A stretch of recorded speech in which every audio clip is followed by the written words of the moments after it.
quel genre de véhicule ou quel type de véhicule faut-il pour faire de la clientèle privée? C'est une question que se posent de nombreux chauffeurs, qu'ils soient nouveaux ou bien des chauffeurs qui cherchent à s'émanciper des applications. On va tenter de répondre à cette question juste après le générique.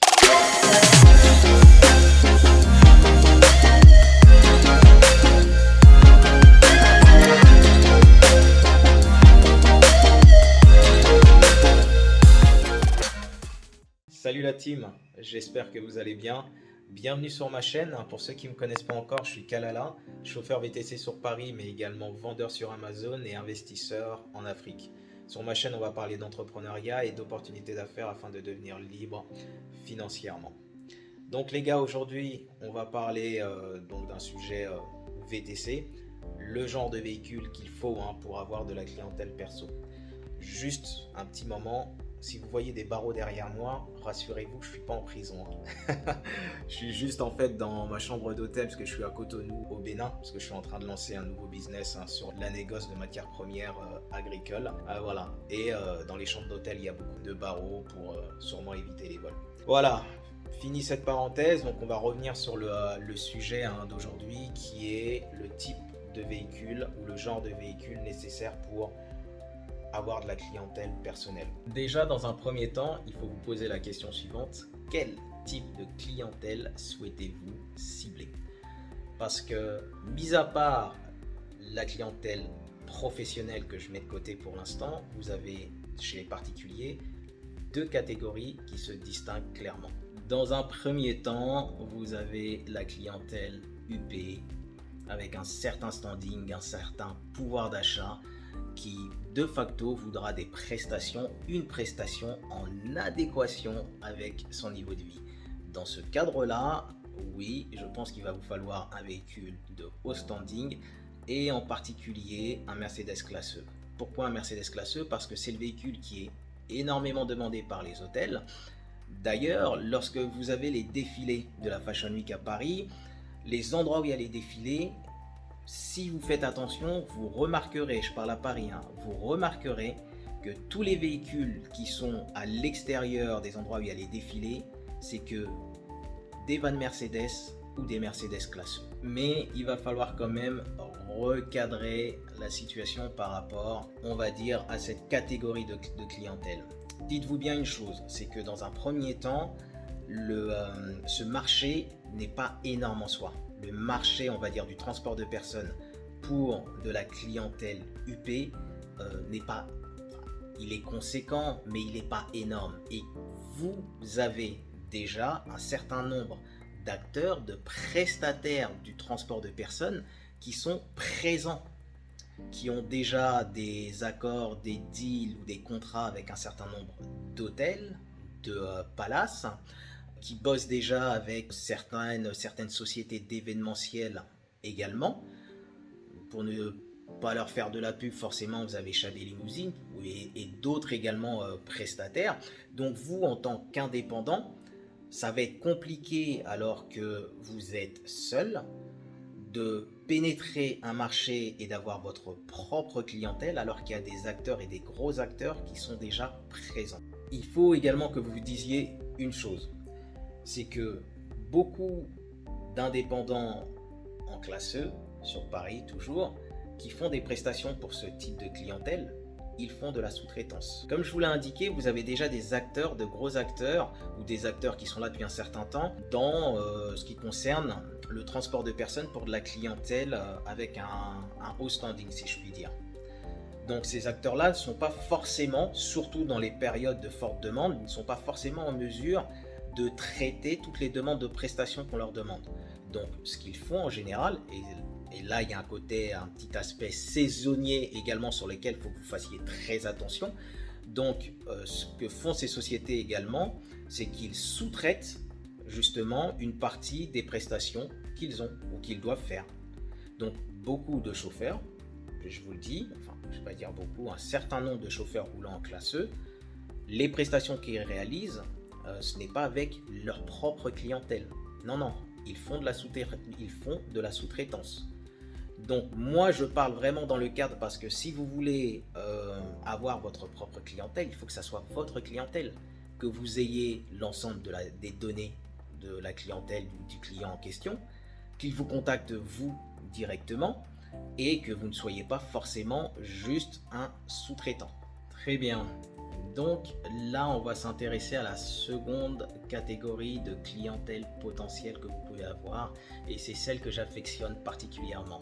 C'est monsieur et madame tout le monde, surtout lorsqu'il s'agit de touristes étrangers. Le vivier, il est énorme. Je vous le dis et je le répète, le vivier potentiel de clients, même en one shot, il est énorme.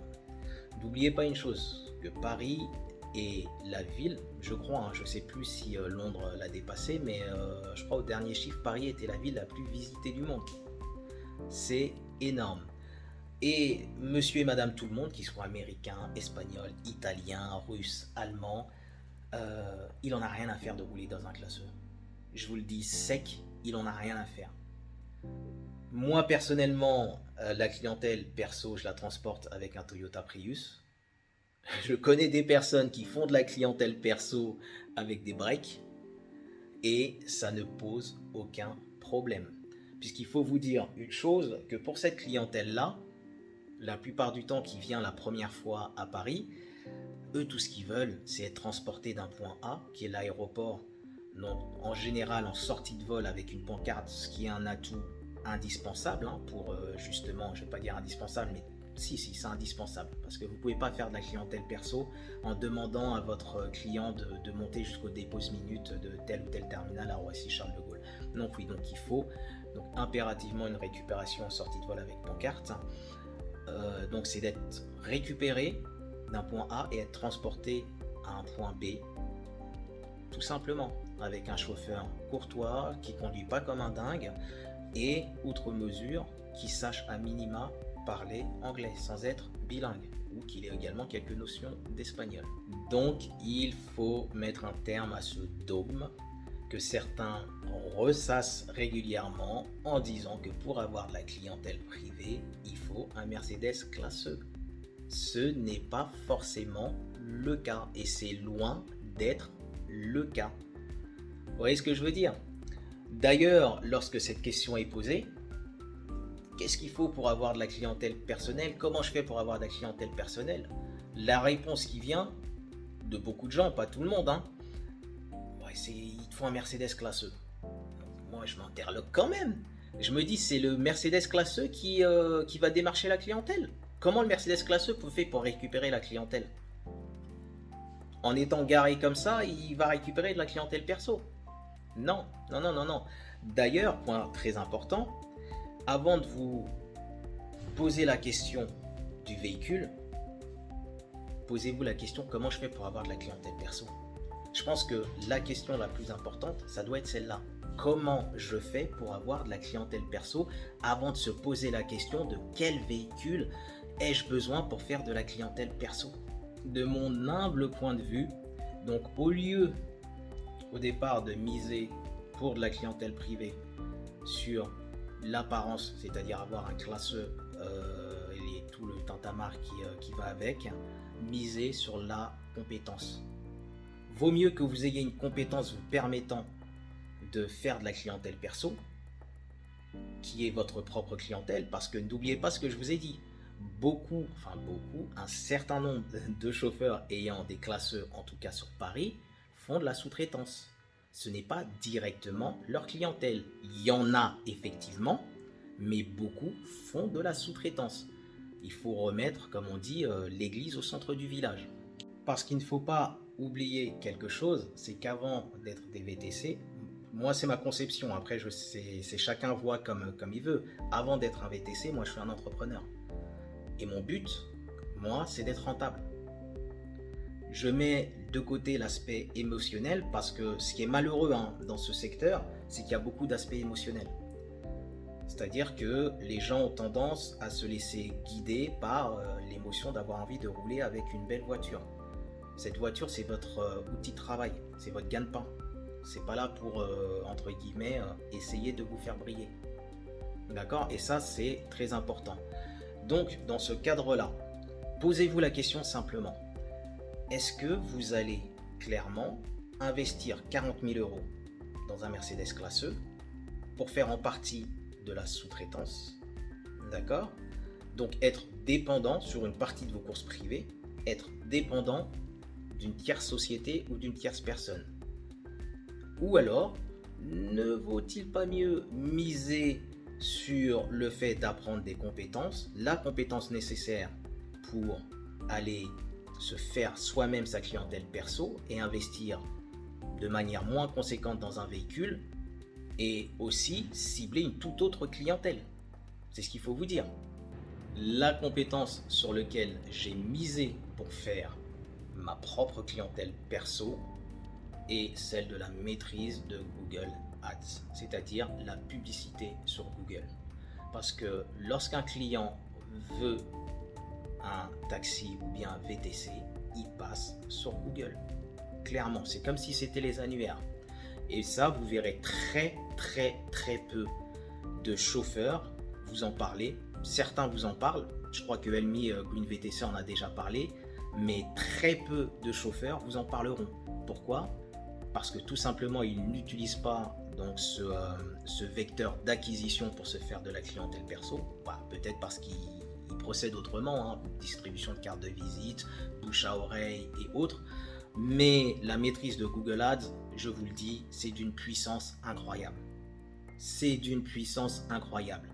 Effectivement, vous ne ciblerez que de la clientèle monsieur et madame tout le monde, mais vous aurez des volumes de courses, je vous le dis, hein, des volumes de courses qui n'ont rien à voir avec quelqu'un qui a un Mercedes classe E, qui fait donc une partie de sous-traitance et qui arrive à avoir de la clientèle, peut-être en récupérant quelques clientèles applications. Et en plus, il faut vous dire une chose, hein, c'est que quand vous récupérez, si vous avez des VTC qui récupèrent de la clientèle entre guillemets application, ils vont demander à ce que le prix soit le prix de l'application. Donc au final, voilà, vous ne gagnez pas plus que ça dans l'affaire. Mais avec la pub sur Google Ads, c'est une compétence qu'il faut acquérir. Personnellement, sérieusement, je me suis formé tout seul en mode autodidacte. Mais derrière, après, vous ne dépendez plus de personne. Et c'est votre propre clientèle. Donc là, je vais vous montrer le dashboard Google Ads d'un de mes sites de réservation et vous allez voir le nombre de demandes de devis que j'ai eu. C'est juste incroyable. Très bien les amis. Donc là, on est sur le dashboard d'un de mes sites internet. Bon, je vais essayer d'être le plus concis possible et le plus explicite possible. Donc ce que vous voyez là en flouté, c'est les annonces. C'est-à-dire que, pour résumer, pour que vous voyez un petit peu le cheminement, un compte Google Ads correspond à un site internet. Et dans ce compte Google Ads là, vous pouvez avoir différentes campagnes publicitaires. Après, dans les campagnes publicitaires, vous faites des annonces. D'accord? Donc je vais pas m'épancher justement sur l'arborescence de Google Ads, mais c'est pour que vous puissiez essayer de comprendre. En tout cas, j'espère que j'ai été assez explicite. Bon, passé cette brève explication, voilà. Là, on est au niveau d'une de mes campagnes et des annonces de la campagne en question. Vous avez ici clic. Comme c'est indiqué, il s'agit du nombre de fois où les internautes ont cliqué sur mon annonce. D'accord. Pour résumer, hein, si vous posez la question, mais peut-être qu'il y a des gens qui se demandent, oui, mais quelles annonces? C'est quand par exemple un prospect va sur Google, c'est pas par exemple, hein, c'est il va sur Google, il tape par exemple, je souhaite un chauffeur pour l'aéroport. C'est une phrase lambda, ça peut être autre chose également.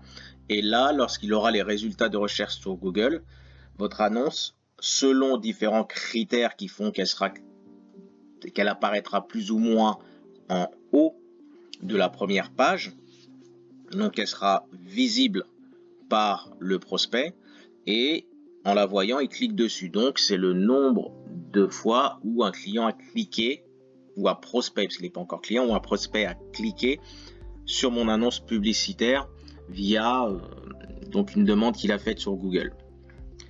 Ça, c'est le nombre de fois où l'annonce est apparue, donc 33 000 fois, et sur 33 000 fois, il y a 3200 prospects qui ont cliqué sur l'annonce. Et le CTR, c'est ça, c'est le ratio entre le nombre de clics, le nombre de clics ici, et le nombre d'impressions. Donc ça fait une personne sur 10 à peu près ayant vu mon annonce qui a cliqué sur mon annonce. Le CPC, c'est ce que me coûte chaque clic réalisé par un prospect. Donc là, 22 centimes, je peux vous dire que c'est très bien. C'est très bien. Ça s'améliore au fur et à mesure du temps avec également différents critères comme par exemple ce qu'on appelle le quality score, c'est-à-dire que vous devez travailler votre annonce pour qu'elle cadre le mieux possible avec le mot-clé ou l'expression que vous avez ciblé. Le coût, c'est ce que m'a coûté, donc il suffit de faire 0,22 fois 3200, donc c'est ce que m'a coûté l'ensemble de ces clics, c'est 716 €. Et le taux de conversion, tout simplement, c'est là après vient ce qu'on appelle un tracker que j'ai mis sur mon site, c'est-à-dire que moi sur mon site j'ai pas directement un système de réservation automatique. C'est donc ce qu'on appelle un form case, c'est un formulaire de demande de devis. Le prospect rentre ses informations, il clique sur envoyer. Moi je reçois sa demande de devis par mail et après j'ai une assistante virtuelle qui traite la demande de mail. Directement, elle répond au mail dans les moins de 5 minutes pour lui indiquer le tarif et les modalités de paiement, ainsi de suite. Donc, ce qui veut dire que sur 3200 clics, avec 17% de taux de conversion, 17% des personnes qui ont fait une demande de devis, j'ai eu 530 demandes de devis. Sur cette annonce-là, de cette campagne-là, j'ai eu 530 demandes de devis et la demande de devis me coûte 1,29 €. Et donc, je vous laisse regarder par vous-même sur une autre annonce, 440 demandes de devis. Celle-là est pas mal parce qu'elle me coûte, je crois que c'est la moins chère de cette campagne-là. C'est l'annonce qui me coûte le moins cher. 1,04 € par demande de devis. Et vous descendez au global sur cette campagne-là avec 1, 2, 3, 4, 5 annonces différentes. J'ai eu 1372 demandes de devis. 1372 demandes de devis. Je ne vous dirai pas quel est le taux de conversion, donc combien est-ce que de devis se transforme en commande, mais je peux vous dire que le taux de conversion est plus qu'intéressant. Donc là, c'est juste sur une des campagnes, donc c'est les annonces d'une des campagnes. Ce que je vais faire pour que vous voyez vraiment la puissance de Google Ads, là, c'est une autre campagne. C'est des annonces d'une autre campagne avec un autre ciblage. Vous voyez 429, 372 demandes de devis, 91. Je descends. Ça, c'est des annonces qui n'ont pas porté leurs fruits. On va dire que j'ai essayé de tester certaines choses, ça n'a pas porté leurs fruits. 915 demandes de devis là-dessus, sur cette campagne-là. Allez, autre. Hop, là, vous voyez. Celle-là, c'est ma campagne phare, 1967 demandes de devis. Et ça, je crois que c'est celle qui a du potentiel, mais j'arrive pas à performer comme je le voudrais. J'ai eu que 58 demandes de devis. Ici, vous voyez, j'ai mis entre le 21 février et le 5 août 2022. Donc 21 février 2017 et 5 août 2022. Mais il faut savoir une chose, que j'ai coupé mes campagnes publicitaires. C'était, je crois, quasiment, puisque j'ai fait le premier confinement à la Casa. C'était en mars, je crois que c'était mars-avril 2020 si je ne m'abuse. Donc sur mars-avril 2020, en 3 ans. Et ça, c'est juste sur un de mes sites, parce que j'en ai plusieurs. Vous voyez, et c'est là que je vous dis qu'il est... vous posez la question de savoir quel véhicule il vous faut pour faire de la clientèle personnelle, c'est pas la priorité. La priorité, c'est comment est-ce que vous pouvez faire de la clientèle personnelle.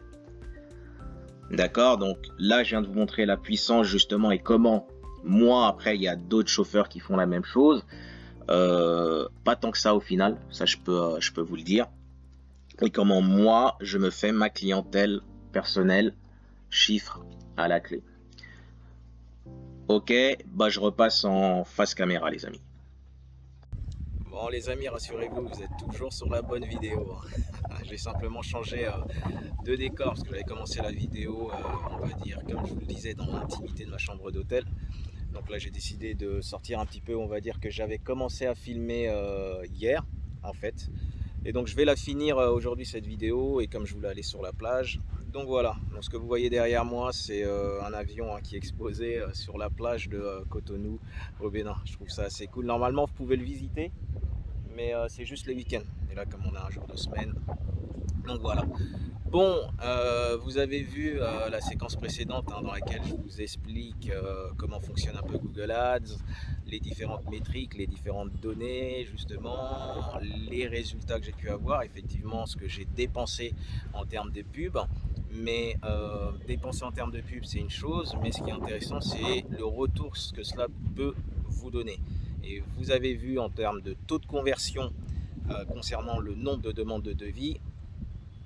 Et ça, c'est juste sur un de mes sites. J'ai des taux de conversion qui sont pas mal du tout. Donc, je vais quand même un peu reculer parce que j'ai l'impression que ça manque un peu de lumière. Donc voilà, comme je vous le disais précédemment, l'important lorsque vous vous lancez dans le VTC, lorsque vous voulez avoir de la clientèle perso, ce n'est pas de vous poser la question. La première question ne doit pas être quel véhicule dois-je prendre pour avoir de la clientèle perso. Demandez-vous déjà comment est-ce que vous pouvez avoir de la clientèle perso. Il vous faut impérativement soit la compétence nécessaire, soit à ce moment-là, si de par la force des choses ou de par les relations, vous arrivez à avoir de la clientèle. Mais de mon point de vue, en termes de volume de clientèle perso, à l'heure actuelle, je vois aucun outil ou aucune méthode qui puisse être meilleure que Google Ads. Clairement. Que ce soit la distribution de cartes de visite, de la prospection par mail, enfin, il y a mille et une façons de faire de la prospection. Mais concrètement, pour moi, la meilleure reste Google Ads, parce que en plus, ce qui se passe avec Google Ads, au contraire des autres moyens de prospection, avec Google Ads, vous avez affaire à des prospects qui sont chauds. Quand le client va sur Google, c'est qu'il y a une intention de la part du client justement de faire une réservation.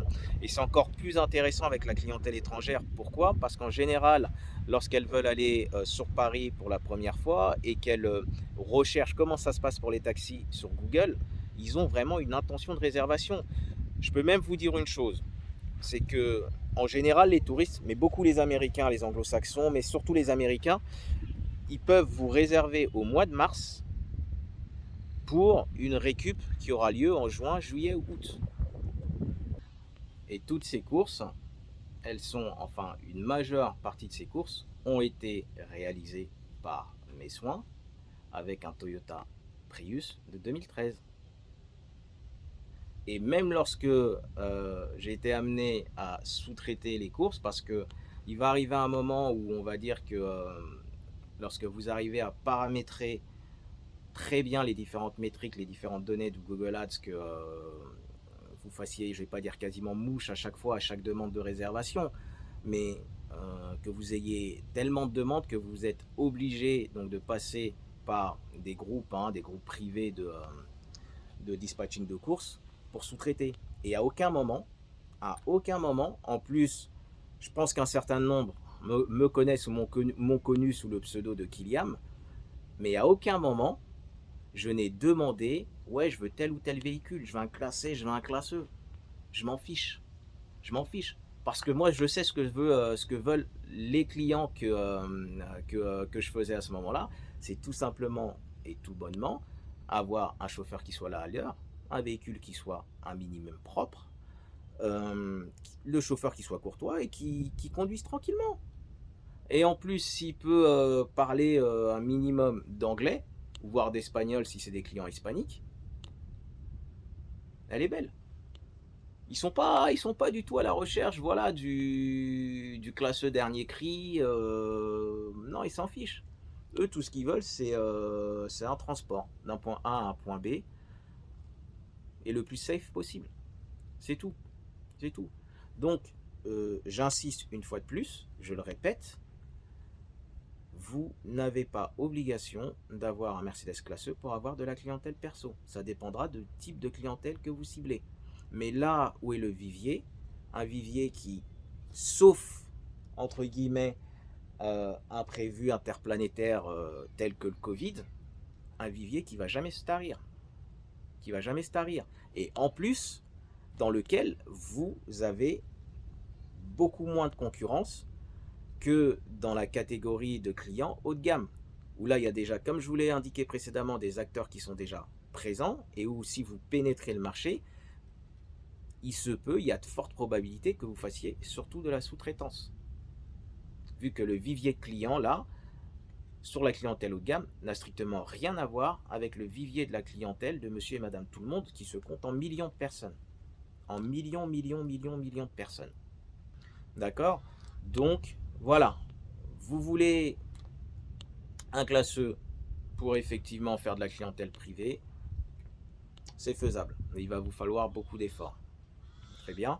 Et derrière, n'oubliez pas que vous vous lancez également dans un secteur que vous ne connaissez pas forcément et que vous allez débourser, si vous achetez aux alentours de 40 000 € le véhicule, ce qui est déjà une grosse somme, alors que moi, dans ma stratégie, je vous le dis franchement, j'ai préféré prendre un véhicule à 13 000 €, cibler une clientèle monsieur et madame tout le monde, avec des prix que je trouve fort raisonnables, parce que le transfert CDG Paris, quel que soit donc l'endroit à Paris, donc c'est 55 ou 59 €, et le transfert Orly, c'est 45 €.